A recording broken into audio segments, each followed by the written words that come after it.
I'm Matt Gelka in Washington, where both Democrats and Republicans are accusing each other of weaponizing the government for their own personal gain.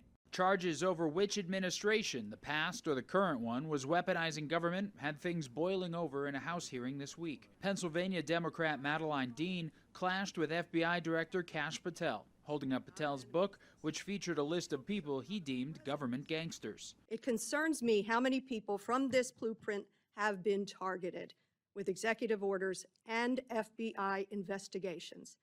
The FBI cannot be weaponized, and under your leadership, it has been nothing but a weapon. Ma'am, you want to know who was targeted by a weaponized FBI? Me. Patel, critics, and the president himself believe the Biden administration weaponized the power of the Department of Justice to prosecute Donald Trump as well as Republican voters. They weaponized the vast powers of our intelligence and law enforcement agencies to try and thwart the will of the American people. Director of National Intelligence Tulsi Gabbard recently released a declassified Biden administration memo written in the months after the January 6th Capitol riots aimed at countering domestic terrorism.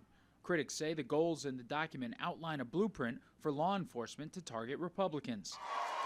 A consistent example from critics revolves around protests from parents at school board meetings objecting to curriculum and COVID policies. Former Attorney General Merrick Garland directed the FBI to monitor harassment, intimidation, and threats of violence to school board members in 2021. The direction came after the National School Boards Association suggested in a letter to then-President Biden using the Patriot Act and labeling some parents as domestic terrorists.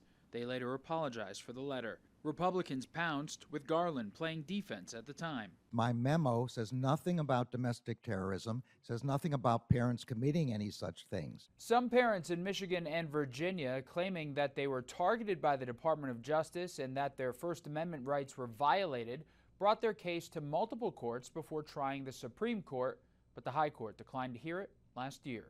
Reporting in Washington, I'm Matt Gelka.